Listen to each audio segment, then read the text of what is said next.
안녕하십니까, 반갑습니다. 증시각도기 곽상준입니다. 이 강의를 들으신 분들은 성공할 확률이 굉장히 높아지신 거예요. 여러분이 투자하신 시간과 가치가 여러분에게 실질적인 노후를 보장하는 수단으로 돌아올 것이라고 저는 믿습니다. 이거 우리끼리 비밀입니다. 이거 딴 데 가서 말씀하지 마세요. 이런 강의하는 사람 거기 아마 제 생각에는 없을 것 같아요. 이건 실전을 해본 사람만 아는 얘기예요. With you the sun is shining 24/7. Cause when we're together it feels like we're in heaven. If it will get dark you'll be my million stars. I know I can lean on you. 네, 안녕하세요. 증시 나침판 안지원입니다. 오늘은 SK증권의 건설과 건자재 섹터 담당하고 계시는 신서정 연구원님 모시고 한번 건설업 얘기 들어보는 시간 갖도록 하겠습니다. 네, 안녕하세요. 네, 안녕하세요. SK증권에서 건설과 건자재 담당하고 있는 신서정 애널리스트라고 합니다. 이게 건설 섹터가 부동산하고도 굉장히 밀접한 관련이 있잖아요. 네, 네. 주변에 요즘에 또 시기가 시기인 만큼 부동산 관련된 질문을 굉장히 많이 받으셨을 것 같아요. 네. 주변 친구들도 그렇고 기관 투자자들도 그렇겠지만 많이 질문하나요, 주변에서? 부동산이라는 주제가 정말 핫한 것 같다라고 저도 체감을 많이 하고요. 단순히 기관이라던가 여의도에 있는 친구들 뿐만 아니라 뭐 사회에서 만난 친구들도 부동산과 관련된 주제는 꼭 빼먹지 않고 얘기가 나오는 주제인 것 같고, 집을 가지고 계신 분들도 고민이 많은 시점이고 그렇죠. 집이 없는 분들도 고민이 많은 시점인 것 같아서 상당히 질문이 많은 시기인 것 같습니다. 주변 친구들은 보통 어떤 걸 제일 많이 물어보나요? 아무래도 주택 가격이 지속적으로 상승했었기 때문에 지금이 고점이냐 뭐 이런 질문들도 많이 하시고, 또 새롭게 결혼을 준비하는 친구들 같은 경우에는 지금 사도 괜찮냐 뭐 이런 질문도 되게 많이 하는 시점인 것 같아요. 특히 2030 세대들은 집값이 고점이길 바라는 마음으로 많이 질문을 할 것 같아요. 아, 떨어지면 사려고요? 네. 어떻게 뭐, 대답해 주시나요, 그러면? 제가 개인적으로 가지고 있는 뷰상으로는 주택 가격은 추가적으로 상승할 만한 여지가 많은 시점인 것 같다라고 판단을 하고 있긴 하고요. 다만 아무래도 내년에 대선을 앞두고 있는 시기이다 보니까 다소 정책적인 부분에 있어서는 불확실성이 껴있는 상황이다라고도 분석을 하고 있긴 합니다. 기관 투자자분들은 요즘에 건설 섹터에 대한 관심이 좀 작년과는 차이가 좀 있나요, 요즘에? 일단 작년 말부터 건설업종과 관련해서는 관심도가 급증했다라고 느끼는 게 뭐 세미나 요청도 상당수 많이 늘어났고요. 오늘도 갔다 오셨죠? 그쵸. 오늘도 네. 세미나 다녀왔고, 뭐 세미나 가서도 질문이 되게 많이 늘어난 것 같아요. 아무래도 수익률이 그런 부분들을 좀 반증하지 않나 싶긴 한데, 작년 말에서부터 올해 상반기까지 건설업종 전반적으로 상당히 좋은 타이밍이고, 특히나 올해 상반기 같은 경우에는 건설업종 통으로 보더라도 한 30% 정도 상승을 했기 때문에 상당히 관심이 많을 수밖에 없는 시점이다라고 생각이 듭니다. 요즘에 그 윤석열 후보 관련해서 부동산 정책이 주말간에 새로 발표가 되었고, 이어서 또 정부에서도 큰 규모의 신규 택지 발표가 있었죠. 네. 그리고 정책이 사실 너무 많이 나오기도 했고 내용도 어렵고 하더라고요. 네. 조금 풀어서 설명을 해주시면 좋을 것 같아요. 네, 윤석열 후보가 발표한 주택 공급의 골자는 네. 뭐 주택 공급을 확대하겠다라는 거고, 또 관련해서 규제 완화와 관련된 내용들도 많이 포함이 되어 있었는데, 일례로 5년 내 전국적으로 봤을 때는 250만 호 공급을 하겠고 수도권으로는 130만 호 공급을 하겠다라고 발표를 했었고요. 그리고 1주택 가구에 대해서는 아무래도 보유세라던가 양도세 같은 것들을 좀 완화시키는 스탠스로 가고 있고, 또 특히나 신혼부부 중심으로도 규제 완화라던가 LTV 규제 완화 같은 것들도 얘기를 하고 있는 시점이고, 장기 저리와 관련된 금융 지원 같은 것들도 많이 발표를 하면서 크게 나눠본다라면 주택 공급을 하겠다, 그리고 실수요층 중심으로 규제 완화를 하겠다라는 발표가 많이 잇따르고 있는 시점입니다. 네, 정부의 신규 택지 발표는 어떤 내용이었죠? 인천, 경기 지역 중심으로 7곳에 한 12만 호 정도를 공급을 하겠다라고 발표를 한 시점입니다. 서울은 아니네요. 네, 맞습니다. 그러네요. 아쉽네요. 네, 그러면 이런 부동산 정책들이 나오고 나서 건설주들이 반응이 상당히 뜨겁긴 했거든요. 네. 하루 상승으로 그쳤다면 뭐 테마로 올랐다고 볼 수 있는데, 네. 연이어서 상승세를 보였어요. 네. 실제로 부동산 정책이 이 건설주에 끼치는 영향은 어떨까요? 분양 물량의 데이터를 보더라도 2018년도를 저점 찍고 2020년도까지 분양 사이클이 업사이클이 그리고 있었었고, 2021년도도 제가 추산하건대 한 40만 호 정도 분양이 나올 것이다라고 예상을 하고 있거든요. 네. 그럼 앞으로를 전망하는 데 있어서 아무래도 정부의 정책이 앞으로 주택 공급이 어떻게 되는지를 그려볼 수 있는 중요한 시그널일 것 같은데, 뭐 어떤 후보든지 간에 주택 공급을 늘리겠다라고 발표를 하고 있는 시점이어서 전 내년에도 안정적으로 40만 호 정도 분양이 있지 않을까 싶고 이 중에서 대형사 중심으로 마켓 시야가 좀 늘어나는 그림으로써 Q에 대해서는 안정적인 성장이 있지 않을까라고 예상을 해보고 있습니다. 그렇군요. 근데 이제 건설이 언제 다 완공이 되느냐가 좀 문제일 것 같아요. 좀 많이 남지 않았을까요? 그 분양하는 시점에서부터 입주되는 시점까지 레깅 타임이 존재한다라는 게 순 공급 입장에서는 조금 타임 레깅이 있다라고 보시면 될 것 같긴 하고요.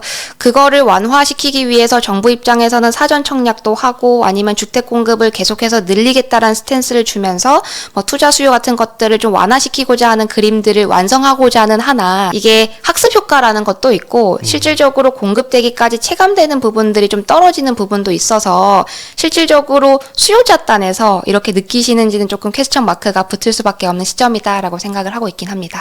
그래서 부동산 가격은 그 레깅되는 시기를 고려를 하면은 당분간은 좀 더 오를 것이다. 네, 입주 물량이 좀 누적적으로 상승하는 그림을 그려보자라면 적어도 2, 3년간은 주택 가격이 뜰 만한 개연성은 있어 보이긴 하고요. 네. 다만 단순히 수요 공급의 논리에 의해서만 주택 가격이 결정되는 것은 아니기 때문에 이것만 단순히 분석을 하기는 어렵겠지만 수요랑 공급 사이드로 분석을 해봤을 때 지금은 전형적인 공급 부족의 사이클인 것은 맞다라고 분석을 하고 있어요. 그리고 건설주들이 작년에도 좋았지만 올해도 좋았잖아요. 네. 그러다가 그 7월달, 8월달쯤에는 조정을 좀 세게 받았던 것 같아요. 네. 그때 왜 그렇게 조정 세게 받았을까요? 아무래도 건설업종을 오래 보셨던 분들이시라면 좀 이해를 하시겠는데 이번 상반기 때 건설업종 통으로 보더라도 30%가 뜨는 가히 놀라운 수익률을 기록했기 때문에 장이 조금 주춤했을 때 충분히 차익 실현에 대한 니즈를 느낄 수 있는 타이밍이었다라고 생각을 하기도 하고요. 두 번째로는 실적적인 부분이 특히 대형사 중심으로 2분기 실적이 예상보다 못 나왔었던 건설사들이 다소 있었습니다. 대표적으로 현대건설도 그렇고 GS건설도 그렇고 뭐 이런 부분들을 추산을 해서 프리뷰를 작성을 하긴 했었었는데 이 낮아져 있었던 컨센서스를 미달하는 건설사들의 실적이 나오다 보니까 아무래도 실적이나 숫자로 증명 안 되는 부분들에 대해서 퀘스천 마크가 붙기 시작하면서 차익 실현을 많이 하셨던 게 아닌가라고 생각을 하고 있긴 하고요. 다 추가적으로 말씀을 드릴 수 있는 부분은 2분기 땐 다소 일회성 이슈들이 많이 꼈었기 때문에 반대로 말씀을 드린다라면 낮은 상반기 기저 대비로 봤을 때는 하반기 때는 펀더멘털이 안정적으로 락바텀을 지지해주지 않을까라고도 같이 생각을 하고 있긴 합니다. 국내 주택 사업은 아까 말씀하셨던 대로 뭐 정부에서 밀어주고 하니까 뭐 건설할 수주도 많아지고 네. 하고 좋은데 매출 비중을 보면은 이제 국내 주택 건설만 있는 건 아니잖아요. 네, 맞습니다. 다른 쪽도 좋아지고 있나요? 크게 나눠서 봤을 때 국내는 주택 쪽 중심으로 그 매출이 찍히고 있다라고 보시면 될 것 같고 해외 쪽에 뭐 인프라라던가 플랜트 쪽은 한마디로 정의를 한다라면 낮은 기대치 대비로는 안정적으로 매출이 찍힐 것 같다라고 생각을 하고 있고요. 뭐 특히 해외 사업장을 영위하고 있는 건설사에 대해서는 GPM이라던가 수익성에 대해서 퀘스천 마크를 많이들 붙이시는데 네. 옛날에 비한다라면 상당히 안정적인 GPM이 찍히고 있어서 그러니까 주택 쪽은 예상보다 더 좋을 거라고 예상을 하시면 될 것 네. 같고 해외 부분은 낮은 기대치 대비로는 안정적인 실적이 찍힐 것 같다라고 예상을 하고 있습니다. 과거에 그 해외 수주의 쓰디쓴 경험 때문에 기대치가 많이 낮아져 있는 거군요. 맞습니다. 그래서 사실 각 건설사별로 니치 마켓을 상당히 잘 공략을 하고 있고 과거만큼 단순히 수주를 채우기 위해서 매출을 유지하기 위해서 무조건 수주를 하는 그림은 아니기 때문에 오히려 의도적으로 해외 플랜트 비중을 많이 낮추는 건설사들도 되게 많습니다. 일례로 GS건설이나 네. 뭐 뒤에 리엔시 같은 종목들도 같이 말씀을 드릴 수 있을 것 같아요. 마진은 해외 사업보다는 국내 주택 사업이 더 높나요? 맞습니다. 주택이 압도적으로 높고 사실은 주택 부분 중심으로 제가 GPM 추정을 상당히 공격적으로 하고 있음에도 불구하고 제 추정치보다 GPM이 더 잘 나오고 있는 시점이에요. 일례로 뭐 중소형 건설사 중에서 금호건설 같은 경우에는 네. 이번에 2분기 주택 부분 GPM이 한 17.7% 정도 기록이 됐었었고 뭐 GS건설 같은 경우에도 26% 정도 찍혔었는데 이걸 단순히 일회성 이슈로 봐야 되냐라고 생각을 한다라면 저는 그렇게는 생각을 하지 않거든요. 지금 전방 산업인 부동산 시장 너무나도 좋고 또 디벨로핑 비중을 좀 확대해 나가면서 구조적으로 이익률이 좀 올라갈 수 있는 타이밍이다 이렇게 생각을 하고 있습니다. 근데 사실 투자를 하는 입장에서는 아무리 회사가 좋아지고 앞으로 2, 3년 동안 커질 거 알아도 네. 이게 밸류에이션이 너무 비싸면 사실 들어가기가 좀 부담스럽거든요. 네. 근데 건설사 밸류에이션은 보통은 PBR 기준으로 많이 보시는 것 같은데 네. PBR 기준으로 봤을 때 지금 안 그래도 많이 올라와 있잖아요, 건설사들이. 네. 어느 정도 지금 밸류에이션에 위치해 있고 앞으로는 그래도 괜찮을 건지. 사실 건설사들에 대해서는 되게 낮은 PBR을 항상 적용을 해왔었던 시장의 관행이 있었던 것 같긴 한데 그거 대비로 봤을 때는 이번 상반기 때 사실 PBR이 많이 올랐었던 게 사실인 것 같습니다. 사실 현재 기준으로 보더라도 PBR 한 0.8배 정도 그리고 PER 기준으로 봤을 때 6배, 7배 정도 찍히고 있는데 저는 PBR을 말씀을 드릴 때 항상 같이 말씀을 드리는 지표가 ROE거든요. 네. 그러니까 단순히 심리적 저항선처럼 느끼시는 한 배 수준에 왔다. 그러니까 팔아야 된다. 이 논리보다는 네. 건설업종 전반적으로 펀더멘털이 어느 정도 개선되는지를 좀 같이 보셔야 된다라고 말씀을 드리고 있고 제가 데이터를 쭉 찍어보다 보니까 2021년도 예상 ROE 레벨이 과거 사이클로 좀 비교를 해본다라면 2005, 6, 7년이랑 상당히 유사하더라고요. 이때 당시에 PBR 0.96배에서 2.3배까지 적용받았다라고 같이 비교를 해보신다라면 네. 단순히 한 배 왔기 때문에 팔아야 된다. 요거는 논리적으로 좀 맞지 않을 수 있다라고 생각을 하고 있습니다. 사실 뭐 PBR 같은 지표는 이제 자기 자본 대비 어느 정도의 주가 형성돼 있느냐인데 ROE가 사실 같이 봐야 되긴 하죠. 네, 근데 네. ROE가 사실 예전보다도 네. 많이 나오고 있는 상황이라서 맞습니다. 지금도 싸다라고 볼 수 있는 네, 저는 거죠? 멀티플 측면에 있어서도 업사이드 열려 있다라고 보고 있고요. 주가가 펀더멘털 곱하기 멀티플이라고 봤을 때 펀더멘털도 상반기 대비 하반기 그리고 올해 대비 내년이 좋을 것 같고 멀티플은 사실 올해는 대선이라는 모멘텀이 섞여 있었기 때문에 어떤 식으로 봐야 될지는 조금 더 지켜봐야 되는 타이밍이긴 합니다만 상반기 대비로는 하반기 때 멀티플 추가적으로 상승할 수 있는 여지가 충분히 남아 있어 보인다라고 판단을 하고 있습니다. 그러면 선호가 좀 갈릴 수 있겠는데 네. 굉장히 많은 건설사들이 있잖아요. 네. 대형사들이 있고 네. 현대건설, 뭐 GS건설 이런 데도 있고 중소형 건설사도 있어요. 아까 말씀하신 금호건설도 있지만 또 네. 작은 건설도 많죠. 네. 어디를 사는 게 더 유리할까요? 저는 대형주 그리고 중소형주를 통으로 나눠서 본다라면 대형주가 좀 유리할 수 있는 시점이다라고 생각을 하고 있고요. 대형주가 네, 거기에 대한 근거는 아무래도 지금 건설주에 있어서 가장 핫한 이슈가 자재값의 상승인데 네. 이 원자재 가격이 상승하는 것들에 대해서 대형주가 덜 영향을 받을까 아니면 중소형주가 덜 영향을 받을까 생각을 해보면 대형주가 덜 영향을 받을 것 같습니다. 일례로 뭐 본사랑 1대1로 계약을 하기 때문에 자재 수급과 관련된 이슈가 발생할 가능성도 낮아 보인다라고 생각을 하고 있고 더더군다나 본사랑 1대1로 계약을 하면서 특히 공공공사 같은 경우에는 에스컬레이션 같은 조건들도 같이 있기 때문에 마진 스퀴즈에 대해서 걱정을 하기에도 대형주가 조금 더 유리한 입장이지 않을까 싶긴 한데요. 요건 통으로 봤을 때고 중소형 종목들 중에서 쭉 세워보니까 건설사임에도 불구하고 그리고 펀더멘털이 올라옴에도 불구하고 주가 수혜를 못 받았었던 건설주들이 다소 있어 보이는 타이밍이기도 해서 네. 각각의 종목별로 봤을 때 뭐 실적이 올라온다거나 혹은 분양 물량이 올라오는데 주가 수혜를 못 받은 일정 종목이 있다라고 한다라면 네. 그런 종목들은 오히려 업사이드를 더 크게 볼 수도 있을 것 같다라고 생각을 하고 있긴 해요.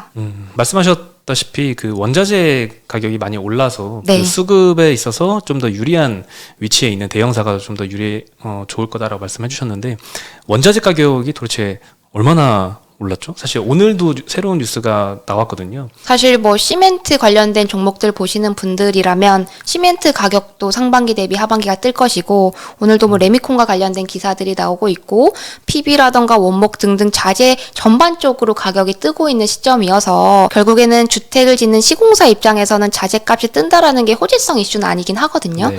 근데 저는 마진을 보실 때 결국에는 C단도 보셔야 되지만 P랑 Q단에서 P단도 같이 보셔야 되기 때문에 네. 지금과 같이 부동산 시장이 전형적인 호황기에 있어서는 마진 스퀴즈를 우려하기에는 조금 이른 시점이지 않을까 싶긴 하고요. 이러한 대한 GPM이 1분기랑 2분기 때 실적을 좀 증명하지 않았나라고도 생각을 하고 있긴 합니다.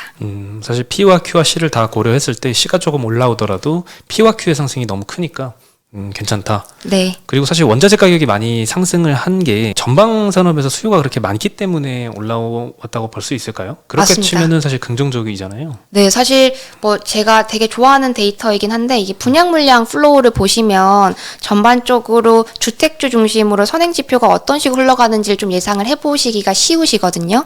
근데 2021년도 예상 분양 물량이 제가 연초에 업데이트했을 때 한 39만 호 정도 찍혔었는데 네.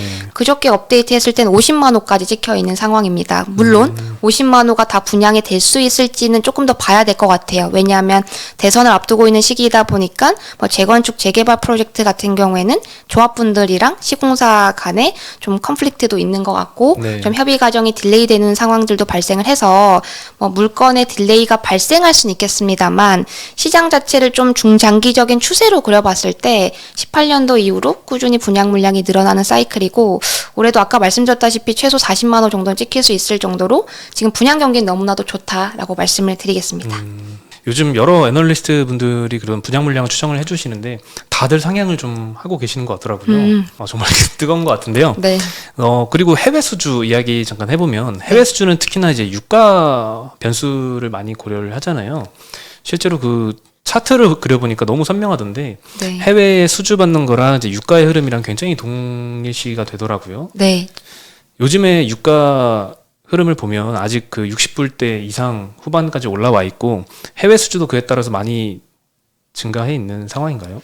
해외 수주는 사실 상반기 때는 생각보다는 저조했었던 해외 수주를 기록을 했었지만 네.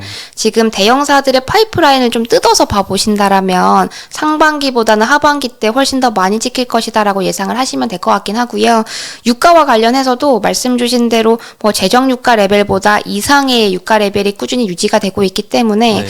안정적인 수주가 찍힐 수 있을 것 같다라고 생각을 하고 있고 또 주요한 지표 중 하나가 발주량 데이터이기도 한데 발주처들의 발주량이 작년 2분기 저점 찍고 계속해서 올라가고 있어서 반대로 말씀을 드린다라면 국내 건설사들이 받아올 만한 물량들도 작년 대비로 안정적으로 늘 수 있지 않을까 싶긴 하고요. 뭐 다만 이번 달까지 제가 업데이트를 해봤을 때는 전년 대비로는 조금 더 눌려있는 측면이 있긴 합니다. 해외 수주 같은 경우에는 네, 하반기 때 조금 더 올라올 수 있을 것 같아요. 그러면은 뭐 해외 수주보다도 국내 주택 건설 매출 비중이 좀 더 큰 회사를 눈여겨보면 더 좋을 것 같네요. 맞습니다. 제가 사실 건설업종 떴다라고 생각을 하시니까 많은 분들이 주택주가 이러한 추세를 견인하지 않았나라고 생각을 하시겠지만 네. 사실 현대건설이나 삼성엔지니어링으로 대표되는 해외 익스포저가 높은 종목들이 주가 상승률이 훨씬 더 높았었거든요. 네. 그래서 왜 그런가를 좀 생각을 해보면 사실 연초까지만 하더라도 불확실성이 많이 끼면서 유가를 막 40불대까지 보셨던 분들도 많으셨는데 요거 대비로 본다라면 상당히 안정적으로 발주처의 환경들이 빠르게 개선이 됐기 때문에 주가로 좀 빨리 반영이 됐다라고 보고 있고요. 이번 하반기는 저는 주택주 쪽을 상당히 좋게 보고 있는 상황이어서 오히려 장 때문에 건설업종이 눌린다라면 저점을 잘 잡으실 수 있는 좋은 기회로 작용할 수도 있지 않을까라고 생각을 하고 있기도 합니다. 여러 애널리스트 분들 의견을 보면은 현대건설 아니면 GS건설을 추천을 하시더라고요. 네. 연구원님은 어느 쪽이신가요? 저는 사실 건설업종 통으로 롱으로 말씀을 드리고 있기 때문에 대형사 전반적으로 다 좋게 보고 있긴 하고요. 다만 업데이트 쭉 해보니까 GS건설의 밸류에이션 매력도가 좀 부각이 될 수 있는 시점인데다가 저는 하반기 때 주가를 추가적으로 견인하는 부분은 결국엔 신성장 동력일 것 같은데 현대건설의 현대엔지니어링도 상장을 준비하고 있지만 네. GS건설의 자회사 GS이니마도 상장을 준비하고 있고 또 최근에 상당히 핫한 분야라고 부각이 되고 있는 폐배터리 재활용과 관련해서도 GS건설이 엮일 수 있는 부분들이 다소 있어 보여서 전 지금 주가가 많이 눌려 있는데 이거 대비로는 업사이드 되게 커 보일 수 있는 건설사다라고 결론을 내리고 있어요. 말씀하신 GS건설의 자회사 이니마는 어떤 회사인지 간단하게 소개 좀 네. 해주실 수 그 수처리 회사라고 보시면 될 것 같고요. 네. 밸류상으로 봤을 때 1조 이상 충분히 받을 수 있을 것 같고 상장되는 시기는 내년 초쯤이라고 저는 예상을 해보고 있고요. 최근에 환경과 관련해서도 네. 뭐 ESG랑 엮어서도 시장에서 상당히 핫한 테마로 떠오르고 있는데 폐기물 처리랑 유사하게 폐수 처리도 하고 해수 담수화 같은 것도 하고 있는 상황이고 아까 해외 수주 관련해서 말씀을 드렸을 때 상반기 대비 하반기가 좀 크게 터질 거라고 말씀을 드렸잖아요. 네. GS 이니마랑 연관된 오만 프로젝트가 이번 하반기 때 예정이 되어 있어서 수주가 찍히는 시기도 하반기고 좀 모멘텀을 받을 수 있는 시기이다라고 생각을 하고 있습니다. 건설주는 사실 저희도 방송에서 많이 얘기를 했었거든요. 네. 너무 싸다 말씀을 드렸었는데 네. 시장에서 점점 관심을 많이 받고 있는 것 같아요. 네, 맞습니다. 네. 건설주 관련해서 한 번씩 또 모실 수 있을까요? 네, 자주 불러주십시오. 네, 그러면 오늘은 SK증권의 신서정 연구원님하고 같이 이야기 나눠봤습니다. 저희는 여기서 인사드리겠습니다. 네, 감사합니다. 감사합니다.